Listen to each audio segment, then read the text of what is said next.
Bismillahirrahmanirrahim. Assalamualaikum warahmatullahi wabarakatuh. Alhamdulillahirrahmanirrahim. Wassalatu wassalamu ala rasulillah wa ala alihi wa sahbihi wa mawalah amma ba'd. Para ibu, para bapak dan hadirin rahmatullah. Benar sekali bahwa di dalam kita melaksanakan puasa dan aktivitas di bulan Ramadan, itu yang Allah harapkan melalui lisan Rasulnya adalah man shoma Ramadana, ada apa? Imanan wahtisaban. Bukan hanya karena iman, tapi ada wahtisaban. Kalau ada iman, ada wahtisaban, maka ghufira lahu ma taqaddama min dzambihi. Nah, ihtisab ini artinya ada satu upaya, satu usaha, yaitu untuk mendapatkan pahala. Nah, dengan apa supaya mendapatkan pahala? Tiada lain, yaitu mengikuti petunjuk Nabi. Dalam ayat yang lain, dalam surah Al-Kahfi terakhir dikatakan, "Wa man kana yarju liqa'a rabbih." Maka barang siapa yang ingin bertemu dengan Allah Subhanahu wa taala.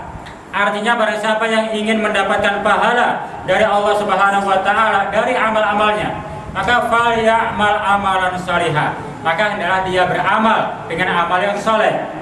Amal yang soleh adalah amalan yang mengikuti petunjuk Nabi. Kemudian wala yusrik bi ibadati rabbihi ahada. Amal tersebut yang mengikuti sunnah itu dilandasi dengan niat yang ikhlas, tidak berbuat riya. Maka berusaha mengikuti petunjuk Nabi, sunnah Nabi. Ini merupakan satu usaha yang amat sangat diperlukan dalam kita beramal. Wabil khusus, amalan-amalan apa yang dianjurkan oleh Rasul, yang disunahkan Rasul ketika kita menghadiri ke musola, tanah lapang untuk melaksanakan sholat id. Ini supaya tahu. Yang pertama yang perlu kita perhatikan, kita disunahkan sebelum berangkat sholat id, yaitu mandi besar.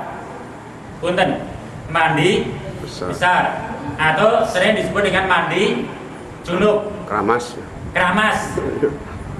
Jadi saya nggak akan detailkan. Pada intinya ketika mandi dia punya niat untuk mandi besar, mandi junub, kemudian langsung mengguyur badan, itu sudah cukup. Walaupun ada sunnah-sunnahnya urutannya, cara mandi sesuai dengan sunnah Rasul Shallallahu Alaihi Wasallam. Ini yang pertama. Jadi dianjurkan untuk mandi besar. Kemudian yang kedua, ketika hendak keluar rumah, dianjurkan untuk memastikan diri, yakin betul bahwa pada hari itu, pagi itu, kita dalam keadaan sudah berbuka, tidak berpuasa. Maka dianjurkan ketika hendak pergi keluar dari rumah menuju tanah lapang, itu minimal minum dengan niatan berbuka, membatalkan puasa. Jangan sampai sama sekali dari subuh belum makan, belum minum, kemudian langsung berangkat ke tanah lapang. Jangan. Untuk sholat Idul Fitri itu disunnahkan, yaitu memastikan diri dalam keadaan sudah berbuka, minimal minum air putih atau minum teh. Intinya dalam keadaan yakin sedang tidak berpuasa. Yang kedua, adapun yang ketiga, disunahkan berjalan dengan jalan yang al-waqar was-sakinah. Jalannya itu santai, kalem, tapi jangan terlalu lebay. Benar. Kalem, tapi jangan terlalu lebay. Tapi jangan terlalu terburu-buru, jangan. Santai saja. Jadi yang tumakninah, yang tenang, yang nyaman dalam perjalanan. Jangan terburu-buru, tapi jangan juga terlalu lebay. Ini yang ketiga. Dan adapun untuk keluar rumah, dianjurkan keluar dengan melangkah kaki yang kanan terlebih dahulu. Jadi bismillahirrahmanirrahim, la haula wala quwata illa billah, doa keluar rumah. Kemudian langkahkan kaki yang kanan terlebih dahulu. Dalam perjalanan menuju ke tanah lapang, dianjurkan untuk memperbanyak takbiran di sana. Jadi sunnah takbiran itu sebenarnya adalah dari rumah menuju ke tanah lapang. Oh, iya. Itu sunnahnya. Adapun malam harinya itu sebenarnya tidak ada anjuran. Iya. Hanya kebanyakan kita punten habis sholat tarawih terakhir rame-rame sampai mukul beduk, kentongan, takbiran. Ketika berangkat dari rumah menuju tanah lapang malah ngobrol. Iya. Ya, ini punten. Sebenarnya yang disunahkan itu adalah dari rumah ketika berangkat ke tanah lapang dalam perjalanan itu dianjurkan perbanyak takbiran. Masing-masing kita perbanyak takbiran. Ini yang keempat. Kemudian yang kelima, memang disunahkan. Disunahkan ketika keluar dari rumah, kemudian melalui satu gang menuju ke tanah lapang, nanti pulangnya mengambil gang yang lain. Punten, kira-kira dari rumah ke tanah lapang lewat jalan itu, pulangnya lewat jalan itu sama tidak? Sama. Istilahnya kalau kita makan, yang makan asal makan, yang satu makan dengan bismillah, sama enggak? Beda. Ya semuanya makan. Iya. Nanti masuk, tapi nilai di hadapan Allah berbeda. Yang dia berusaha mengikuti sunnah akan mendapat nilai plus ketika menghadap Allah Ta'ala. Itu menjadi nilai ibadah. Tapi kalau tidak ada niatan, tidak ada usaha mengikuti sunnah, itu hanya adat istiadat. Tidak ada pahala di sisi Allah Ta'ala.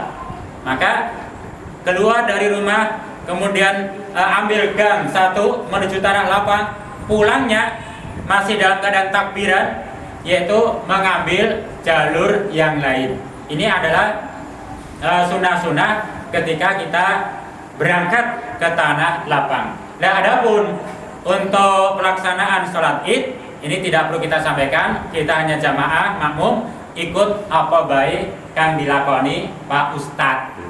Kalau Pak Ustadznya mau pakai 2 khutbah ya kita ikut, kalau pakai 1 khutbah ya kita ikut, sudah kita hanya ikut. Jadi menekankan ketika mau berangkat dan juga pulang menuju rumah. Hanya saya tambahkan bahwa sebetulnya tidak ada sunnah yang lebih khusus tentang di hari Id untuk saling memaafkan. Jadi tidak ada sunnah secara khusus. Ini hanya merupakan adat istiadat di Asia, terutama Indonesia dan Malaysia. Untuk di Saudi sendiri tidak ada. Pulang ke rumah ya sudah ngumpul sekeluarga. Tidak ada makanan-makanan mewah, tidak ada. Maka kalau orang Saudi pengen lebaran rame ke Indonesia, wah Indonesia rame, makanannya penuh. Di sana nggak ada, biasa. Kemudian hari Id mereka hanya kumpul biasa. Kemudian hari kedua mereka sudah melaksanakan yaitu puasa sunnah, yaitu 6 hari di bulan Syawal. Itu hampir rata-rata. Dan Rasul pun memang demikian. Hari kedua Syawal itu sudah melaksanakan yaitu puasa sunnah, yaitu 6 hari. Boleh berturut-turut tanggal 2, 3, 4, 5, 6 sampai 7 boleh. Atau mau diselang-seling mangga. Tanggal 2 puasa, tanggal 3 iman-iman kuenya nanti khawatir basi. Nah, nggak usah puasa dulu, tanggal 4-nya puasa lagi boleh. Yang penting di bulan Syawal kita melanjutkan puasa sunnah selama 6 hari. Maka kalau kita puasa Ramadan kemudian diikuti dengan 6 hari, ini ad-dahr puasa kita. Ibarat 1 tahun penuh kita dalam keadaan puasa. Mudah-mudahan sedikit yang bisa kita sampaikan ini untuk mengingatkan. Ini tiada lain bahwa kita beramal harus dengan niat yang ikhlas, dan yang kedua berusaha iktidaan bi sunnati Rasulillah, berusaha mengikuti petunjuk-petunjuk Rasulullah Muhammad sallallahu alaihi. Dari saya, assalamualaikum warahmatullahi wabarakatuh. Waalaikumsalam.